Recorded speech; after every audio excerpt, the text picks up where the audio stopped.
नमस्कार, मी श्रीकांत उमरीकर. आपण पाहतात ॲनलायझर. लाईक करा, शेअर करा, सबस्क्राईब करा. ॲनलायझरचं ॲप डाउनलोड करा.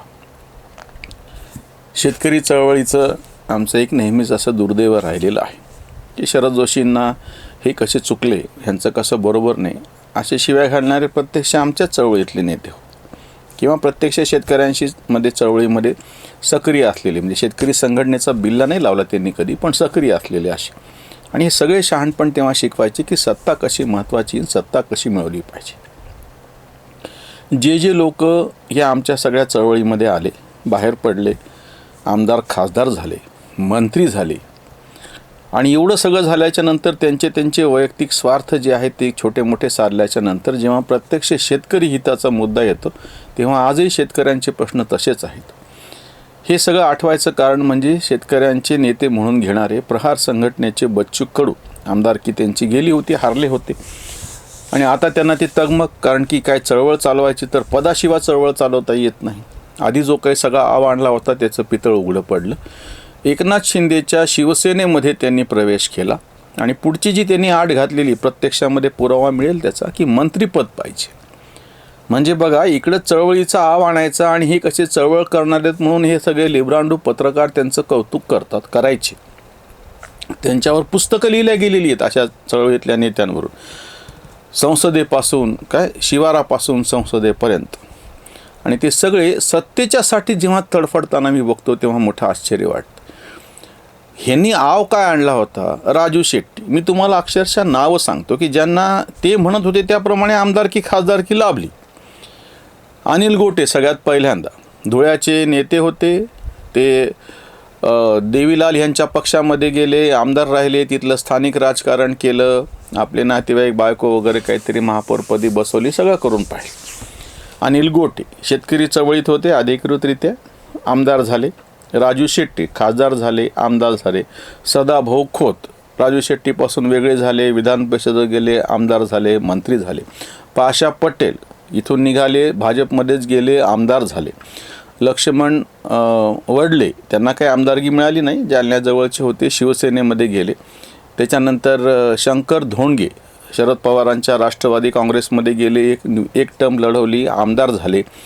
किसान भारती नावाची शेतकऱ्यांच्यासाठीची एक संघटना काढली, राष्ट्रवादी शरद पवार गटात. शरद पवारांचाच पक्ष होता तेव्हा, फूट वगैरे झाली नव्हती त्या बॅनरखाली. त्या किसान भारतीचं काय झालं याचं उत्तर शंकर धोंडगे आजही देऊ शकत नाही.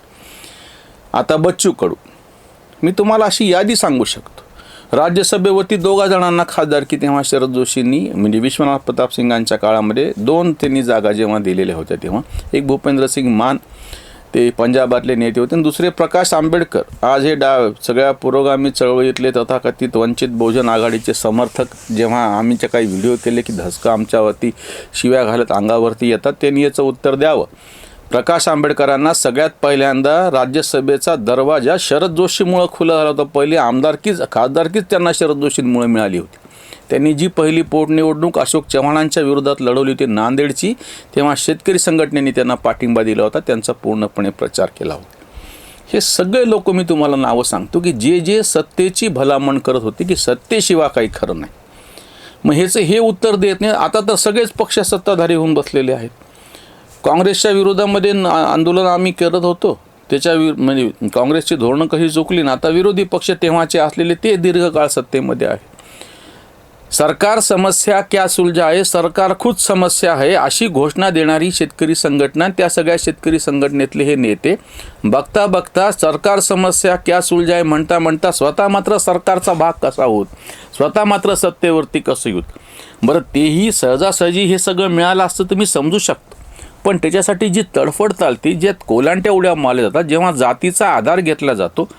बच्चू कडू कुठल्या तोंडानं असं म्हणतात की जातीचं काम केलं असतं तो मोठा झाला असतो म्हणून? म्हणजे काय तुम्हाला काय म्हणायचे? बाकीचे जे जातीचे कामं करायला आले ते कुठल्या पदावर पोहोचलेले, तर त्यांच्यासारखं मोठे पण तुम्हाला पाहिजे का?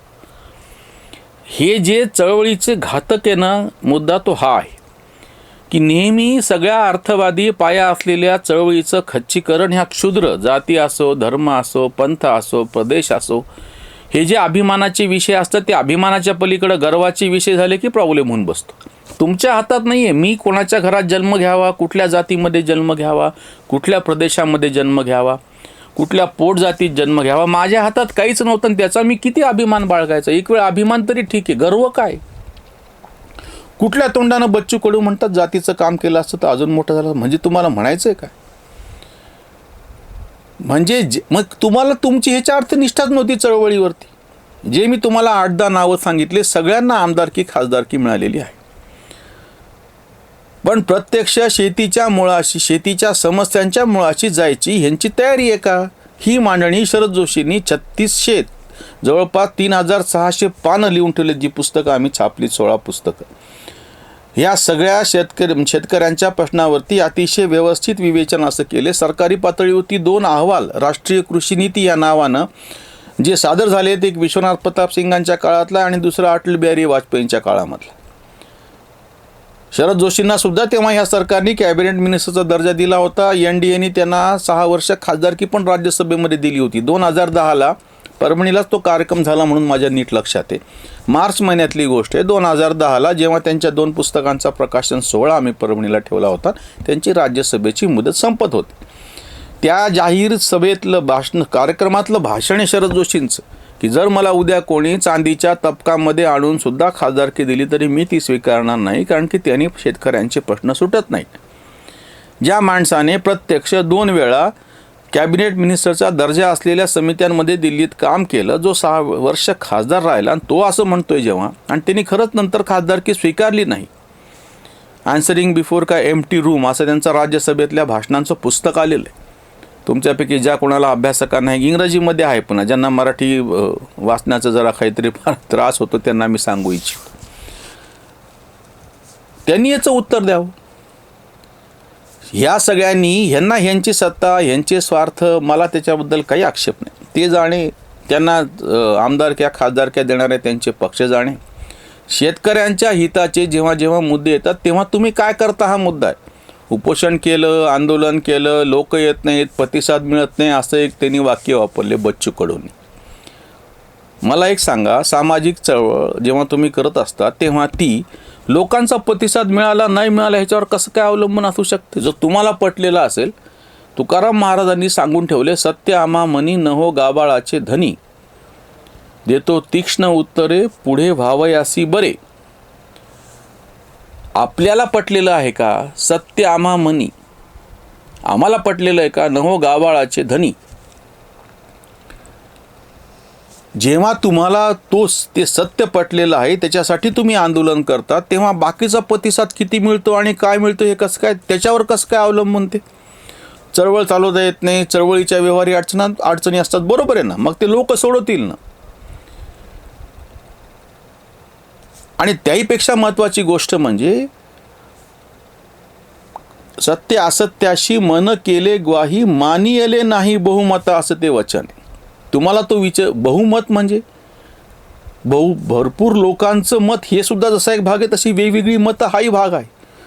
शरद जोशींनी अतिशय स्वच्छपणे शेतकऱ्यांच्या प्रश्नावरती विवेचन करून दिलं आणि हे स्वतः त्यांना मानतात. मग तुम्हाला आजही त्या प्रश्नाकडे का जावं वाटत नाही?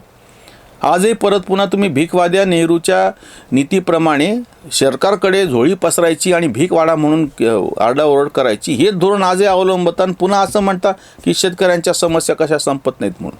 का नाही संपणारच नाही आहेत. कर्जमुक्ती असा शब्द योगायोगाने वापरला त्या बातमीमध्ये, जेव्हा नशीब कर्जमाफी म्हणलेलं नाही. आम्ही तर वारंवार म्हणतो की खबरदार कर्जमाफी म्हणताल तर. शेतकरी काय गुन्हेगार आहे काय की त्यानं गुन्हा केला म्हणून तुम्ही माफी द्यायला लागलात त्याला? त्याच्यावरचं कर्ज हे तुमचं पाप आहे आणि त्याच्यापासून मुक्ती मिळवणे तुमची गरज आहे. म्हणून कर्जमुक्ती ही ज्यांनी हे पाप केलं त्यांची गरज आहे, कर्जमुक्ती देणे शेतकऱ्याला. तुम्ही त्याच्यावरती अन्याय करून पाप केले, त्या पापापासून तुम्ही मुक्ती मिळवा असा प्रकार आहे. मग हे कधी ठामपणे बच्चू कडू बोललेले? तुम्ही हे सगळे काढा ज्यांना आमदारक्या खासदारक्या मिळाल्या गेल्या 25 वर्षामध्ये. शरद जोशी जाऊन सुद्धा 12 वर्ष झाली. आता 2015मध्ये ते गेलेत, 11 वर्ष पूर्ण झाले. आता इतक्या वर्षामध्ये तुम्ही दुसरी काय चळवळ केली त्याच्यावरती, त्याच्या विवेचनाच्या पुढे जाऊन काय विवेचन केलं? जेव्हा कृषी आंदोलन झालं होतं दिल्लीला, वर्षभर रस्ता अडवून ठेवला होता ह्या अतिरेकी आणि घुटण्यामध्ये डोके असलेल्या आंदोलकांनी, आणि ह्या सगळ्या आपल्या नालायक ह्या तथाकथित शेतकरी नेत्यांनी त्यांना पाठिंबा दिला होता. कुराडीचा दांडा गोतास काळ म्हणतात तसं. हे ह्यांनी शेतकऱ्याचा गळा दाबलेला आहे. कृषी आंदोलनात, कृषी कायद्यांमुळे शेतकऱ्याला बाजारपेठेचं स्वातंत्र्य मिळणार होतं, त्याच्यावरती यांनी घाला घातला या बदमाशांनी सगळे. आणि आता पुन्हा रडतात की शेतकऱ्यांच्या समस्या कशा संपत नाहीत आणि कर्जमाफीचा पैसा बँकेच्या खात्यामध्ये गेलेला आहे, शेतकऱ्यांच्याकडे नाही आलेला आहे काही. कर्जमाफी ही तशा अर्थाने बँकेचे सगळे ते सूट करून बँकेला तुम्ही हे करून दिलेलं आहे, तुमचं पाप आहे ते. आता बच्चू कडूची ही सगळी चळवळ ही चळवळ न राहता ही फक्त आता सत्तेसाठीची वळवळ आहे. यांना जर शेतकऱ्याचा कळवळा असेल तर त्यांनी त्यांचं वैयक्तिक काय करावं त्यांचा मुद्दा आहे, मला काही देणं घेणं नाही. त्यांना उद्या तुम्ही कॅबिनेट मंत्री करा, मुख्यमंत्रीपदी बसवा, पण जर तुम्हाला शेतकऱ्यांच्या प्रश्नावरती बोलावं लागेल तर ठामपणे सरकारच्या विरोधामध्ये उभं राहावं लागेल आणि सरकारला समजून सरकारच्या तोंडावरती सांगावं लागेल की सरकार समस्या क्या सुलझा आहे, सरकार खुद समस्या आहे. इतकी तर बच्चू कडूमध्ये हिंमत असेल तर त्यांनी आत्ता सत्ताधारी गटात गेलेत ना, सांगावं खणकावून मुख्यमंत्र्यांना आणि उपमुख्यमंत्र्यांना. पण जर त्यांची चळवळ नसून वळवळ असेल तर मात्र काहीच बोलता येत नाही. इथेच थांबूया. धन्यवाद. स्वधर्म जागृतीचा विधायक बुरुज